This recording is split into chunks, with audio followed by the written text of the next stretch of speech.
여러분 잘 주무셨어요? 여러분 어제 연습을 하셨으니까 오늘은 더 잘할 수 있을 것 같은데, 어제 연습했던 백문일답 오늘 아침도 해보면 어떨까 싶은데요, 제가 어떤 질문을 하든 여러분의 대답은 한결같이 좋습니다라고 대답을 하는 거예요. 하실 수 있겠어요? 다시 시작해 보십시다. 여러분 오늘 어떻습니까? 여러분의 교회 어떻습니까? 여러분 저는요 이번 집회가 참 영광스러운 자리인데, 왜냐하면 도원우 목사님은 저의 영적 스승이시거든요. 그 강단에 와서 말씀을 전한다라는 거 얼마나 영광스럽겠습니까? 여러분 이번 집회 어떻습니까?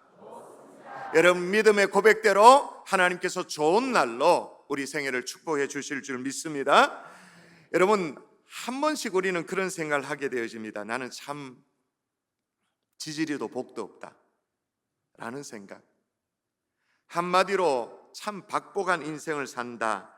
내게 주어진 인생을 봐도 그렇고, 내가 지금까지 살아온 인생을 봐도 그렇고, 걸어온 길을 봐도 그렇고, 나는 참 복이 없는 인생인 것 같다라는 생각을 할 때가 있죠. 제가 수년 전에 만난 한 여자분이 계시는데, 이분의 삶을 한번 제가 요약해 드릴 테니까 이분의 삶이 복된지 아니면 복이 없으신지, 박복한지 여러분이 가늠해 보시면 좋겠는데, 이분은 경북 상주 꼴짝에서 태어나셨어요. 남아선호 사상이 아주 투철한 그런 시골에서 태어나셨습니다. 태어난 지 3일 만에, 며칠 만에요? 3일 만에 단지 딸이라는 이유 때문에 아버지로부터 그냥 집어 던져보죠. 아버지가 어떻게 그렇게 할 수 있는지, 어린 애를 3일 만에 집어 던져가지고는 척추에 장애를 입은 거예요. 평생이 척추 장애를 안고 살아야만 했는데, 지금 뭐 다 성장하셨죠. 이미 나이가 많이 다 성장한, 다 큰 키인데도 키가 얼마냐? 134cm. 서면 요 정도, 제 허리 비슷하게 오는. 근데 전혀 그런 사실을 모르고 살았대요. 그저 내 운명이거니, 내가 뭔가 문제가 있어서, 내가 죄가 많아가지고, 내가 못나서 그렇게 생각을 했대요. 왜냐하면 주변 사람들이 다 너 탓이라고 얘기했기 때문에. 어머님마저도 뭐라고 말했냐면, 재수 없는 네가 태어나가지고 우리 집안이 이 모양 이 꼴이라고, 그렇게 늘 나가 죽으라고 그렇게 어머니마저도 저주를 쏟아부었기 때문에 늘 자기 탓인 줄 알았대요. 그랬던 이 어머니가 한날은 사고로 머리를 다쳐가지고는 정신이 오락가락하게 되어졌는데, 그런데 자기 밑으로는 이제 동생이 태어나는데 4명이나 더 태어난 거예요. 10살 난짓되어지는 이 여자아이가 자기 밑에, 이제 어머니는 정신이 오락가락하고 뭐 제대로 못하니까 동생 4명을 건사하면서 거의 뭐 키우다시피 그렇게 살게 된 거예요. 그러다가 초등학교 졸업할 때쯤 되어져서, 그러니까 초등학교 졸업이면 한 13살, 14살쯤 되어지잖아요. 계속 되어지는 그 집안의 어떤 부부 싸움, 경제적인 압박, 이런 것 때문에 아버지가 어떤 마음을 먹냐면, 더는 못 산다, 더 이상 이렇게 살 수가 없다. 그래서 목을 매버렸어요. 아버지가 돌아가신 거예요. 5남매가 나란히 잠든 그 사이에 목을 매고 돌아가신 거예요. 그리고 남편을 앞서 보낸 이 어머니가 이 모든 원망을 누구에 쏟아붓냐면, 너 때문이다, 재수없는 인연이 태어나가지고 이렇다, 그래서 나가 죽으라고, 심지어 부엌에 가서 치칼을 들이대면서 딸아이에게 여러분 같으면 그 집에 살 수 있겠어요? 못 살죠. 집을 나갔어. 그럼 뭐 10몇 살 된 아이가, 여자아이가 집을 나가서 살 수 있겠습니까? 남의 집 살이가 시작되어졌죠. 식모살이가 시작되어진 거예요. 여러분 물어보십시다. 이런 인생을 여러분이 살았다면 복이 있는 인생입니까? 아니면 없는 인생입니까? 복이 있나요? 없나요? 대답할 게 뭐 있어요? 뻔하지, 그죠? 이런 인생을 산 분이 누구냐? 몇 년 전에 저희 경산중앙교회 금요성령집회 강사로 모셨던 케냐 선교사 김혜영 선교사님의 삶의 스토리예요.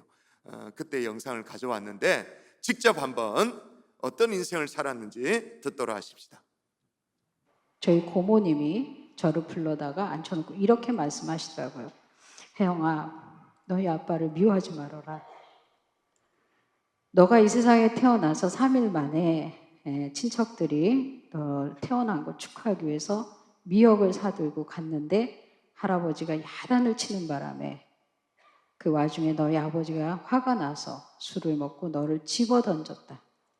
그래서 너가 척추를 다치게 됐는데 그래도 아버지가 아니냐. 아버지를 미워하지 말아라. 제가 초등학교 5학년 때 고모님을 통해서 들은 이야기입니다.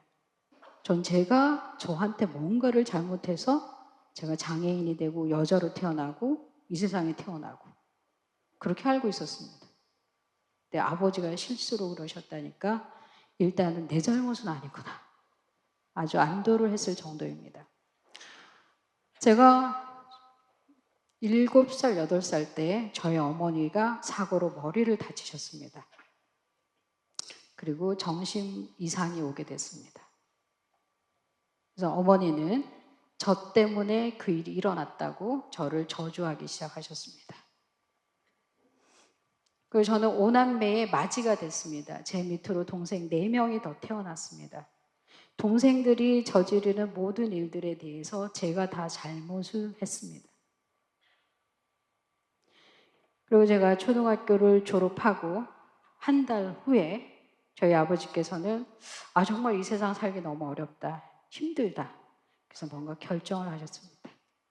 그 정신이 온전치 못한 저희 어머니와 저희 5남매를 두고 스스로 목을 매서 돌아가셨습니다. 저희 어머니가 저한테 해준 말입니다. 이놈의 기집애야. 네가 태어나가지고 이제는 네가 아버지까지 죽게 했잖아. 이놈의 기집애 나가서 너 죽어버려. 그래서 저는 만 14살 초등학교를 졸업했을 때 제가 가지고 있었던 어마어마한 그 마음은 분노였습니다. 억울함이었습니다. 이해할 수 없는 일에 대한 질문이었습니다.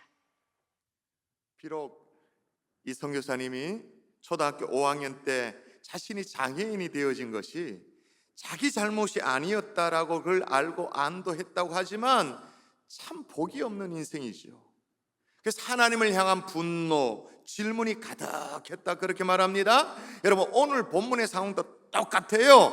겉으로는 이스라엘이라는 하나님의 택한 백성이라는 어떤 선민이라는 이름은 거창하게 갖고 있습니다마는 바벨론의 포로로 끌려왔습니다. 가진 어떤 서름과 고통을 겪으면서 생각한 것이 뭐냐?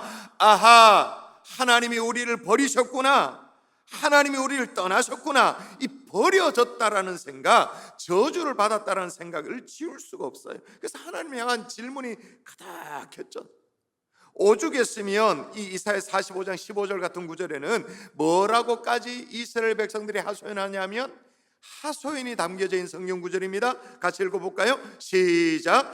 구원자 이스라엘의 하나님이여 진실로 주는 스스로 숨어 계시는 하나님이시니다. 자, 우리에게 하나님은 숨어 계시는 하나님이시다 그 말인 거예요. 하나님 우리를 돌보지 않는다, 그런 원망과 항의가 가득 찬 그런 상황이었어요.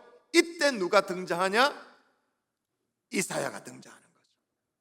그러면서 뭐라고 말하냐면 아니다, 하나님은 우리를 잊으신 것이 아니다. 결코 이스라엘을 버리지 않고 지금도 인도하고 계신다. 더 나아가서 희망의 약속을 선언하면서 선포하는 것이 오늘 주어진 본문인 거예요. 여러분 혹시나 오늘 이 새벽에 다른 사람에게 말은 하지 않지만 하나님 향해서 섭섭한 마음을 가지고 올라온 분이 계십니까? 서운한 마음을 가지고 올라온 분이 계십니까? 오늘 말씀을 잘 듣고 그 마음을 해결하고 풀고 돌아갈 수 있기를 주 예수 이름으로 축원합니다. 혹시나 하나님은 나는 안중에도 없다라는 그런 의심의 마음이 든다면, 어떤 뭐랄까 화난 마음, 분노하는 그런 마음이 있다면 열린 마음으로 그 마음들을 씻어내고 돌아갈 수 있기를 한 번 더 주의 이름으로 축원합니다. 이사야가 전해주는 이 희망의 메시지 첫 번째가 뭐냐? 따라하십시다. 영혼에 만족을 주신다.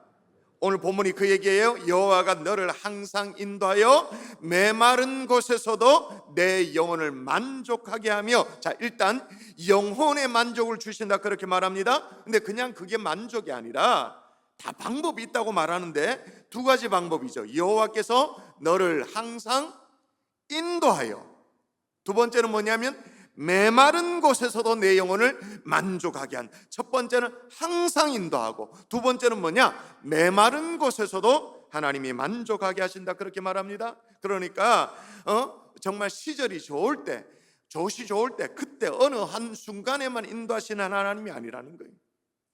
이게 더욱 실감나는 것이 항상 인도하여, 이 말이 과거로 돌아가서 어떤 표현이냐면, 하나님께서 이스라엘 백성들을 인도하셔서 출애굽의 과정을 인도하셨을 때 그때를 얘기하는, 그때가 연상되어지는 그런 표현이에요.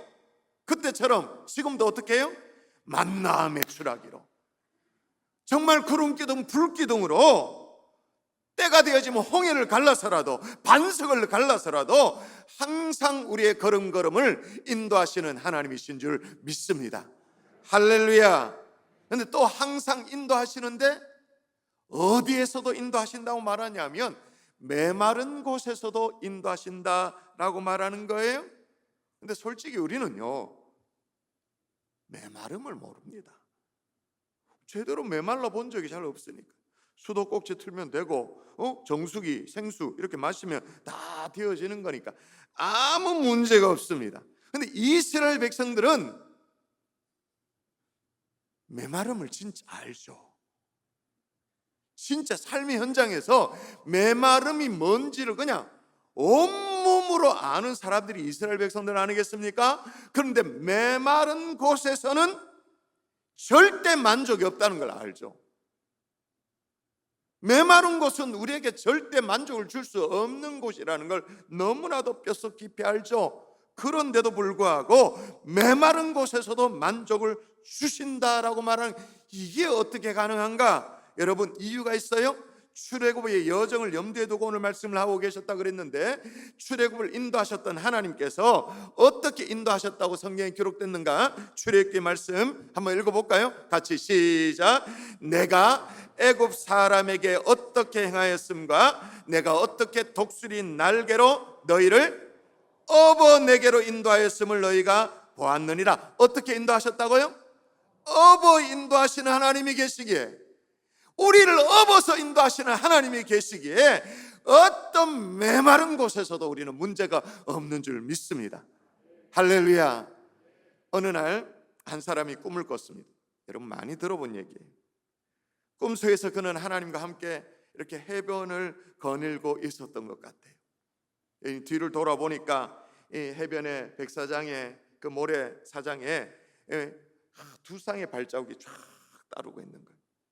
발자국을 따라 보니까 지나온 생애가 하늘에는 무슨 파노라마처럼 쫙 펼쳐지는 거예요. 보니까 알겠더래요.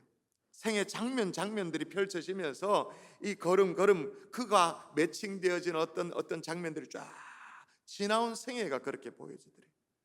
근데 문득 보니까 이 지나온 발자국이 두 쌍이 늘 이렇게 나란히 있었는데 한 쌍의 발자국만 남겨져 있는 그 순간이 있었더래요. 그래서 하늘에 비춰진 이때는 언제인가, 어떤 생애, 지난 생애 가운데 어떤 때였는가 라고 보니까 가장 힘들 때, 가장 외로울 때, 가장 괴로운 시간을 보낼 때여서 하나님 향해서 마음이 서운하더래요. 그러면서 하나님 향해서 볼멘 소리로 이렇게 말하는 거예요. 주님이 항상 나와 함께 하신다면서요. 그렇게 말씀하시지 않으셨나요? 근데 내가 가장 힘들고 가장 외롭고 가장 어려울 때, 그때는 주님이 함께 하지 않으셨네요. 가장 주님이 필요할 때 주님은 나를 떠나셨네요. 그때 하나님의 대답 아시죠? 사랑스러운 내 아들아, 나는 한순간도 너를 떠난 적이 없단다. 그때 너가 너무 힘겨워해서 내가 너를 업고 그 길을 걸어갔단다. 그래서 모래 위에 난 발자국은 나의 발자국이야. 아멘이십니까? 여러분, 지금도 하나님은 여러분을 업고 동행하고 계시는 줄 믿습니다. 코로나 상황 한가운데도 우리 주님이 우리를 업고 계십니다. 우리가 그걸 몰라서 투정해서 그렇지. 그러므로 이걸 깨달으면 메마른 곳에서도, 인생의 막다른 골목에서도, 절벽에서도, 정말 하늘이 노래지는 상황 속에서도 하나님은 우리 영혼에 만족을 주실 수 있는 분이신 줄 믿습니다. 할렐루야. 또 하나 이사야가 우리에게 전해주는 희망의 메시지가 뭐냐? 한번 또 따라 하십시다. 육체에 강건함을 주신다. 오늘 본문 그대로예요. 내 영혼을 만족하게 하며 내 뼈를 견고하게 하리니. 영혼의 만족뿐만 아니라 저 진도가 나갑니다. 내 영혼을 만족하게 하며, 그 다음 뭐예요? 내 뼈를, 뼈가 뭘 얘기하는 걸까요? 뼈. 우리 주님이 우리의 뼈에 관심이 많나? 뭐 우리 주님이 감자탕집 사장님도 아니고 뼈, 뭐 사골 뼈, 이 뼈가 뭘 상징할까요? 육체죠. 육체의 강건함을 얘기하는 상징적인 표현인 거죠. 근데 그냥 강건함이 아니에요. 내 영혼을 만족하게 하며 내 뼈를 견고하기리. 그러니까 뭐가 먼저예요? 영혼의 만족이 먼저예요. 그 다음에 따르는 것이 육체의 강건함인 거예요. 그래서 잠언 말씀에도 보면, 제가 한번 읽어드릴게요. 마음의 즐거움은 양약이라도 심령의 근심은 뼈를 마르게 하느니라. 그러니까 마음부터, 영혼부터, 이 마음과 영혼의 회복으로 시작되어지는 육체의 건강함을 주님이 약속하고 계시는 것입니다. 그러므로 여러분, 육체에 좀 연약함이 있으세요? 좀 어려움이 있으세요? 그럼 먼저 구해야 될 게 뭘까요? 주여, 내 영혼을 고쳐 주옵소서. 내 영혼을 주님 만져 주시옵소서. 아멘이십니까? 제가 앞서 영상을 통해서 만났던 그 김혜영 선교사님, 어린 나이에 집을 나와가지고 어떻게 됐냐? 정말 힘든 상황 아니겠습니까? 남의 집살이, 식모살이를 하게 되어졌는데 집을 나온 게 잘 된 거야. 집을 나와가지고 어떻게 됐냐? 예수님을 만나게 된 거예요. 그래서 우여곡절 끝에 아프리카 케냐에 직업 기술 선생님으로, 뭐 자원봉사자 비슷하게 해서 일종의 뭐랄까요? 평신도 선교사죠. 그렇게 가게 되어진 거예요. 그 이후에 여전히 척추장애가 있었어요. 이 척추장애가 있는데 먼저 영혼이 잘 되니까 어떤 일이 벌어지기 시작하냐면, 하나님이 제일 첫 번째 통증을 없애주더래요. 일평생 이게 막 서 있어도 누워도 너무너무 고통스러운데 하나님이 통증을 없애도록 그렇게 할렐루야. 근데 언제나 문제가 뭐냐면, 언제나 이 오른쪽 다리가 왼쪽 다리에 비해서 2.5cm가 짧아서 언제나 걸어다니면 이런 식으로 걸어가 볼게요. 이렇게 한쪽 제가 신발을 벗었는데 이렇게 걷는 거예요. 부동하게. 그럴 수밖에 없는데 하나님께서 어떻게 이걸 처리를 해주셨을까요? 다리 길이를 맞춰주셨어요. 그러면 좀 궁금하죠. 하나님이 긴 쪽을 기준으로 맞춰주셨는가, 짧은 쪽으로 기준? 여러분, 키가 134니까 2.5도 얼마나 커요. 그게 탁 맞춰주셔. 그렇게 간증을 하시니까 나는 거의 좀 무슨 구라 까는 줄 알았어. 이거 아닐 거다 이렇게 생각. 근데 얼마 전에, 몇 년 전에 일본 코스타 집회를 저도 가고 그분도 강사로 가게 되어졌는데, 정말 다리 길이를 맞춰주셨나 보니까 아프리카 케냐에서 이제 진짜 이 가방을 들고 오시는데 진짜 끼우뚱끼우뚱하지 않고 쫙 캐리어 들고, 키는 자그마하시지만 딱 당당하게 오시는 모습 보셨어요. 할렐루야. 여러분, 하나님이 뭐라고 우리에게 말씀하세요? 영혼이 잘된과 같이, 영혼이 잘 되는 게 이게 기준이에요. 범사가 잘 되고 강건하게 인도하시는 하나님이신 줄을 믿습니다.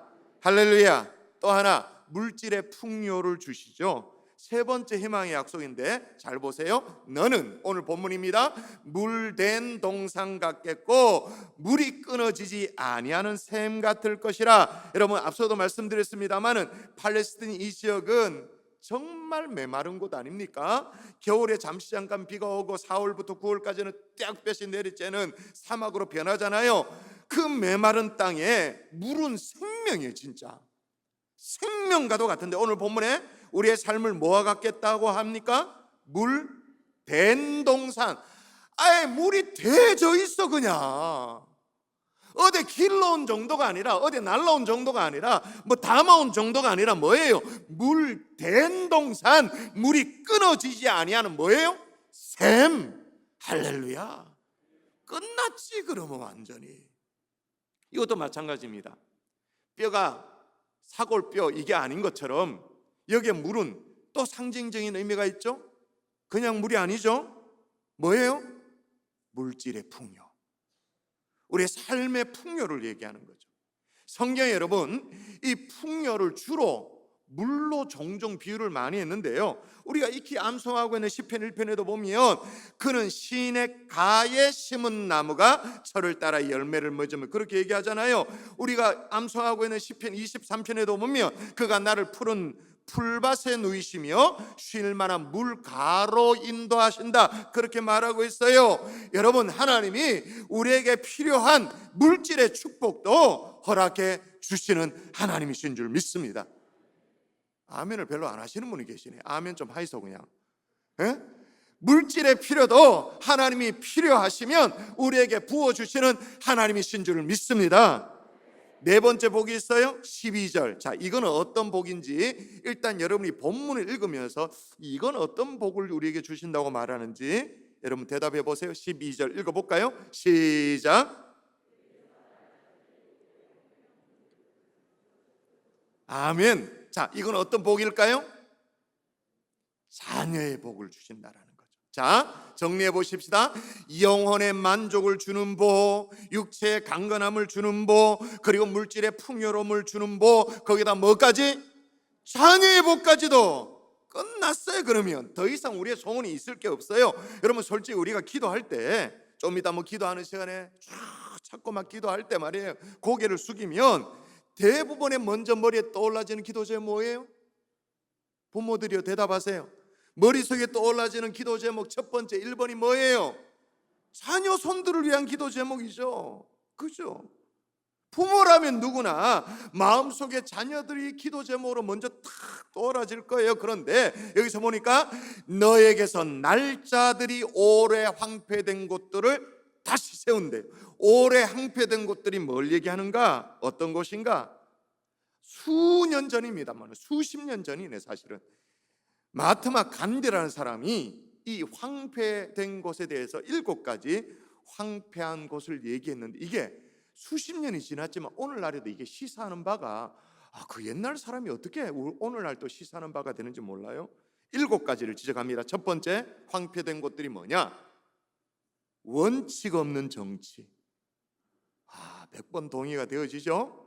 정치의 그 야망을 위해서라면 막 이합집산을 하는 소신 없는 정치인들을 비판하는 거예요. 두 번째가 뭐냐? 노동이 결여된 부.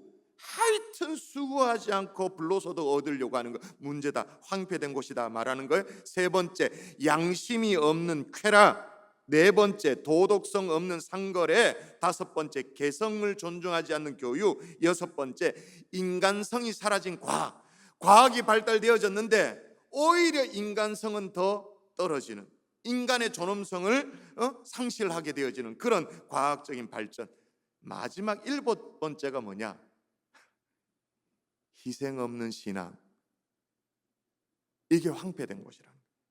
그러니까 정치, 노동, 사회, 경제, 교육, 과학, 신앙의 영역까지 싹 다 무너지고 황폐되어졌는데 이걸 누가 다시 세운다고 오늘 본문에 얘기하니까 너에게서 날짜들이, 내 당대는 좀 부족해도, 나는 좀 부족해도 우리에게서 날짜들, 우리의 다음 세대들이 황폐된 곳들을 세운다는 거예요. 할렐루야. 그래가지고 오늘 본문이 뭐라고 말하냐? 우리에게 별명이 생긴대요. 별명.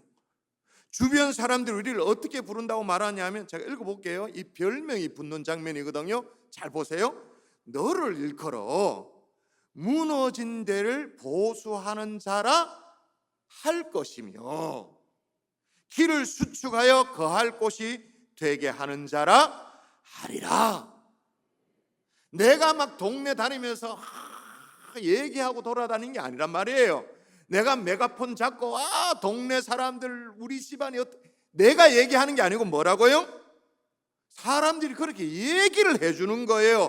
야, 무너진 데를 보수하는 자라 할 것이며 길을 수축하여 거할 것이 되게 하는 자라 하리라. 우리의 자녀들 때문에 주변의 사람들이 우리를 막 칭찬하는 거야. 와, 김 집사님 가문, 야, 당신 집안, 자녀들을 보면서 그렇게 칭찬하는 거예요. 여러분, 이 자리에 부모님들이요, 우리가 정말 세상 살다가 제일 기분 좋을 때가 언제예요? 자녀 때문에 받는 칭찬 있잖아요. 자녀 때문에 주변 사람들로부터 받는 인정, 기분 좋죠. 보수하는 자라 할 것이며 길을 수축하여 거할 것이 되게 하는 자라 하리라. 사랑하는 성도 여러분, 나는 솔직히 말해서 지질이 복이 없게 그렇게 살아왔다 할지라도 우리 자녀들이 이 복을 누리면 우리는 정말 주님 앞에 만만감사인 줄 믿습니다. 별로 아멘이 안 되는 분은 뭡니까? 자녀도 복은 받지만 나도 복을 받아야 됩니다만, 그런 거예요? 우리는 좀 박복하다 할지라도 우리 자녀 손들이 이런 은혜와 축복을 누리면 충분한 줄 믿습니다. 자, 하나님은 우리에게 영혼의 만족을 주십니다. 육체의 강건함을 주십니다. 필요한 물질의 풍요도 주십니다. 자녀의 복, 정말 이걸 다 받아 누리면 좋겠는데 이 복을 그냥 주신다고 말하지 않아요. 이게 문제예요. 아무에게나 옛다 받아라 그렇게 주시는 게 아니라, 만일 그렇다면 그건 기형적인 기복주의죠. 기독교가 아니죠. 그러면 그죠? 그렇죠?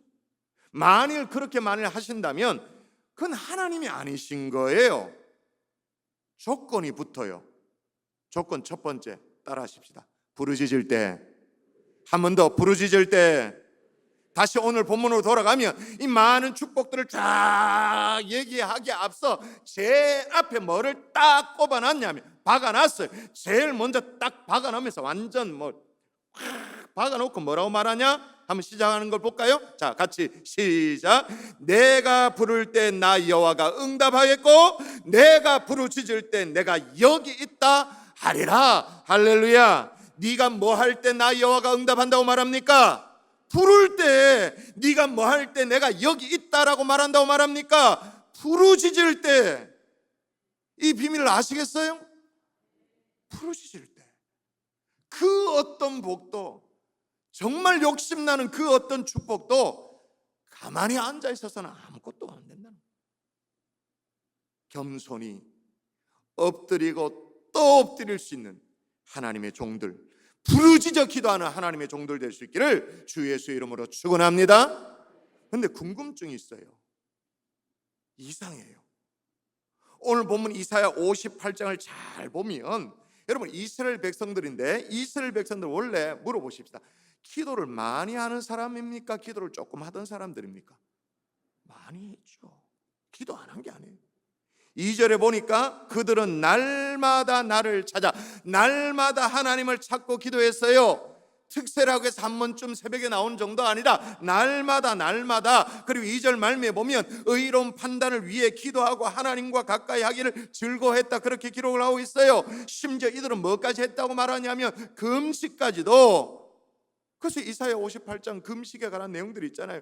금식까지 하면서 하나님 앞에 기도했어요. 그렇게 기도를 많이 했는데, 금식까지 하면서 하나님 앞에 매달려 기도를 했는데 하나님이 이걸 어떻게 여긴다고 말씀하시냐면, 이게 오늘 이사야 58장에 나와요.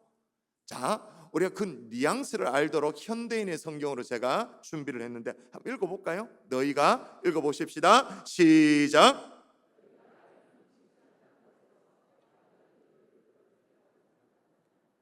이 무슨 말이죠? 너희가 이런 금식을 한다고 해서 내가 너희 기도를 들어주리라고 생각하느냐? 그렇게 끝났습니다만은 우리가 조금 더 집어넣으면 갈로 열고, 어림도 없다 이것들아, 갈로 닫고.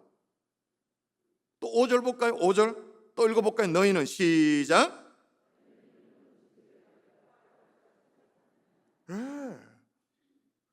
내가 속을 줄 아냐? 그 뭐 이렇게 기도하는 척 한다고 해가지고 주여 한다고 해서 내가 속을 줄 아느냐? 그러니까 전혀 하나님 앞에 연락되지 않는 기도, 하나님이 기뻐 받지 않는 그런 금식을 하고 있다라는 이게 문제예요. 오늘 새벽에 나오셨잖아요. 또 기도할 거예요.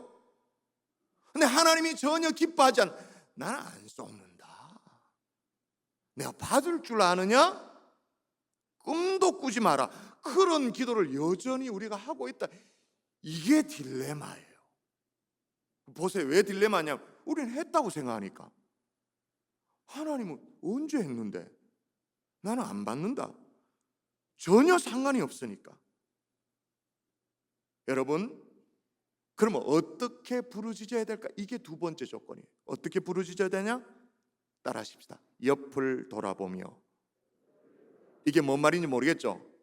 9절 다음에 10절에 이렇게 적어놨습니다. 줄인 자에게 내 심정이 동하며 괴로워하는 자의 심정을 만족하게 하면, 그렇게 하면 내 빛이 흑암중에 떠올라서 내 어둠이 낮과 같이 될 것이고, 그 다음에 뭐라고 하냐면 하나님이 너의 영혼을 만족하게 하고 메바는 땅에서도 내 영혼을 만족하게 하고 뼈를 견고하게 하고 물된 동산의 축복으로 자녀의 복으로 채워주겠다, 그렇게 말하고 있는 거예요. 한마디로 뭐냐? 기도하되 부르짖되 네 옆에 연약한 성도들 돌아볼 줄 알면서 기도하라, 그 말인 거예요. 내가 너에게 붙여준 그 작고 연약한 영혼들 아파할 때 넌 뭐 했냐? 그 얘기를 하는 거예요. 신음할 때 같이 신음할 줄 알고, 같이 눈물 흘릴 줄 알고, 같이 기도할 줄 알고, 그 영혼이 고통받을 때 위로하며 싸맬 줄 알라, 그 말인 거예요. 그거 하면서 부르짖어라, 그 말인 거예요. 내가 너를 믿고, 진짜 너를 믿고 맡긴 영혼이 버젓이 있는데 넌 도대체 뭐 했냐? 솔직히 우리는요, 한성교회 성도는 모르겠습니다만 전화 한 통을 못합니다. 영혼에 대한 관심으로 중보기도 한 줄을 제대로 못합니다. 뭐 이런저런 핑계를 다 대죠. 사랑하는 성도 여러분, 하나님이 우리에게 맡기신 영혼들, 붙여주신 영혼들, 그 영혼들을 돌아볼 때 그리고 나서 드리는 기도 하나님이 기뻐 받으시는 줄 믿습니다. 그리고 약속하신 그 축복 하나님이 우리에게 부어주시는 줄 믿습니다. 말씀의 결론을 맺을게요. 근데 문제가 있어요. 다시 본문을 보세요. 10절 다시 보세요. 오늘 성경을 잘 보세요. 자, 같이 읽을까요? 시작.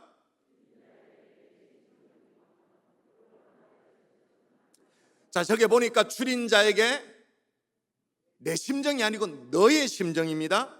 하나님의 심정이 아니에요. 줄인 자에게 너의 심정이 동하며 라고 그렇게 말했어요. 근데 문제가 있어요.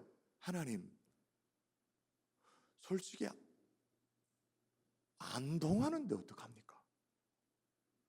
안 통하는데. 괴로워하는 자의 심정을 만족하게 하고 라고 말은, 아니 괴로워하는 자의 심정을 내가 만족하게 하고 싶지 않은데 어떡합니까? 솔직히 말해서 정직하게 꼭 이와 같이 매정한 것이 하나 있어요. 바로 그게 뭐냐? 낙타예요. 낙타. 낙타가 얼마나 매정하냐면 워낙 열악한 환경 속에 살다 보니까 그 무더위에 일주일 그냥 물 한 모금 마시고 막 버티고 생존하고 그렇게 해야 되다 보니까 낙타는요 주변을 몰라. 이렇게 딱 자기만 열악한 환경 속에 버텨내야 되니까 자기 목숨을 스스로 막 지켜야 된다는 자기 보호 본능이 고도로 발달되어지죠. 그게 어느 정도냐면, 아니 자기가 자기 배 아파 난 자기 새끼인데도 이 자기 새끼에게도 젖을 안 물리는 거예요. 왜? 내 몸에서 새끼에게 젖을 물리면 내 몸에서 뭐가 빠져나가니까, 하여튼 수분이 빠져나가니까. 지 새끼인데도 어미인데도 어미 낙타가 발로 차가지고 계속 자기 새끼를 내쫓아 보내는 거예요. 저 이 낙타의 습성을 보면서 우리 성도들이 점점 낙타가 되어 가고 있는 거 아닌가? 내가 나를 지키지 않으면 나는 죽을 수밖에 없다라는 이 열악한 어떤 환경 때문에 내가 살기 위해서 나 자신밖에 모르는 사람이 되어져 가고 있는, 내 삶이 너무 힘들고 어려워서 내 새끼조차도 젖을 물리지 않는 낙타처럼 이기적인, 내가 처한 환경이 너무 힘겨워서 진짜 어미 낙타임에도 불구하고 하나님이 내게 젖을 물리라고 맡겨주신 영혼들을 안 돌아봐. 귀찮아. 코로나 상황 끝나고 나면 어떻게 될지 모르겠어요? 우리 교회도 어떻게 될지 모르겠어요? 연말에 교사 지원이 다 될지 모르겠어요. 하나님이 맡기신 양떼들 귀찮아. 내가 생존하고 내가 살아남는 게 너무 급하니까 새끼조차도 돌보지 않는, 부담이 되어서 젖 물리기를 거부하는 것처럼. 여러분, 근데 생각해 보십시다. 여러분, 낙타가 아무리 미물이지만 낙타가 처음부터 그랬을까요? 그러진 않았을 거예요. 근데 너무 환경이 너무 열악하다 보니까. 우리도 마찬가지잖아요. 우리도 그렇게 매정한 사람들이었습니까? 아니잖아요. 과거 어느 순간에는 다 은혜가 있고 눈물이 있고 가슴이 뜨거웠던 그런 성도였잖아요. 근데 세상 살기 바쁘다 보니까, 경쟁사회에 살아남아야 되니까 나밖에 모르는. 근데 여러분, 그렇게 낙타 새끼가 말이에요, 젖을 못 먹으면 죽잖아요. 그죠? 애가 탄 이 낙타의 주인이 사용하는 방법이 있어요. 살려야 되니까. 어떤 방법을 사용하냐면, 낙타에게 눈물을 흘리게만 하면, 다시 말하면 오늘 본문에 나오는 것처럼 심정을 동하게만 하면, 그 메말라버린 어떤 모성애를 다시 일으켜주기만 하면 새끼에게 젖을 물린대요. 자, 좀 이따가 TV에 방영된 영상을 하나 보여줄 텐데, 이 애가 탄 이 주인이 사용하는 방법이 있는데, 동네 사람 가운데 이제 마두금이라는 이 몽골을 배경으로 한 이제 영상이어서 그런데, 이 전통악기죠. 몽골의 전통악기 마두금을 가져와서 그걸 연주하면 이게 막 얼마나 음색이 애잔한지 몰라요.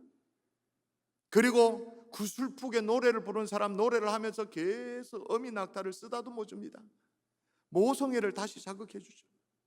그렇게 한동안 지나고 나면 마음이 통한지라 시간이 지나고 나면 막 왕방울 만한 낙타의 눈에 눈물이 고여요. 눈물을 뚝뚝 흘리죠. 그리고 나서 자기 새끼에게 젖을 물려요. 영상 보실까요? 막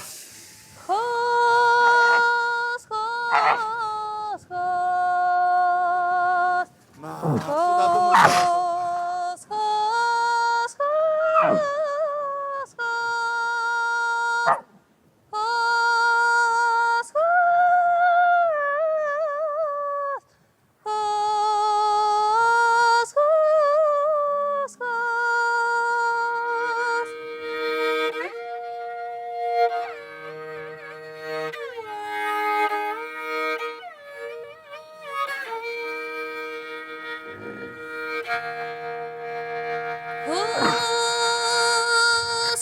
엄마에게 쫓겨난 새끼, 젖을 못 물려본, 먹지도 못한 새끼.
사랑하는 성도 여러분,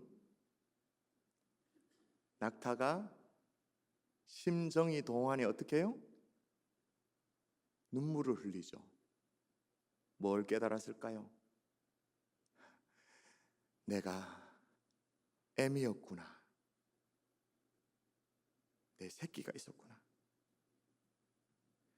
여러분, 그 노래를 듣고서라도 강팍한 낙타가 눈물을 흘리듯이 오늘 저와 여러분의 심정이 동해지는, 하나님의 그 슬픈 곡조가 들려지는 이 새벽 될 수 있기를 주 예수 이름으로 축원합니다. 처음 말씀을 전하면서 김희영 선교사님을 소개했잖아요. 김희영 선교사님이 아프리카 케냐에 직업기술 자원봉사 이게 평신도 선교사 비슷하게 가게 됐는데, 어느 날 이제 수년 동안 선교 사역을 하다 보니까 이제 팀 사역을 했었는데, 한국 선교사님 가정들이 하나 둘씩 떠나고 혼자 덜렁 남게 되었대요. 너무너무 외로운 거예요. 그래서 아무것도 없는 그 사막, 칼라리 사막 한쪽 끝에 돌아가서 거기서 기도를 한다. 하나님, 나 한국 돌아가고 싶어요. 나 너무너무 외로워요. 그렇게 기도했대요. 비행기 표 주세요. 나 이제 돌아가고 싶어요. 그렇게 기도했대요. 그때 하나님이 이 선교사님에게 찾아와서 정말 세밀하게 찾아오셔서 그 구슬픈 하나님의 곡조를 들려주셨대요. 뭐라고 말씀하셨냐면, 혜영아, 여기 가난하고 먹을 것이 없고 아프고 나를 모르는 이 마을 사람들 사이에 내가 있는데 너는 어디로 가려고 하니? 여기서 나와 함께 살자. 다시요. 혜영아, 여기 가난하고 먹을 것이 없고 아프고 나를 모르는 이 마을 사람들 사이에 내가 있는데 너는 어디로 가려고 하니? 여기서 나와 함께 살자. 그 세미한 주님의 음성이 마음이 동하여서 지금까지 사역을 감당하고 있는 거죠. 사랑하는 여러분, 오늘은요, 우리가 좋아하는 축복들로 시작했다가 결국은 하나님의 마음으로 끝나는 메시지입니다. 우리에게도 낙타의 눈물이 필요한 줄 믿습니다. 그래서 이 딱딱한 심정, 굳어버린 심정, 하나님께서 정말 구슬픈 곡조를 들려주셔서라도 우리의 심정이 동해지는, 그래서 눈물이 뚝뚝 흘러내려지는 그런 복된 새벽 될 수 있기를 주 예수 이름으로 축원합니다.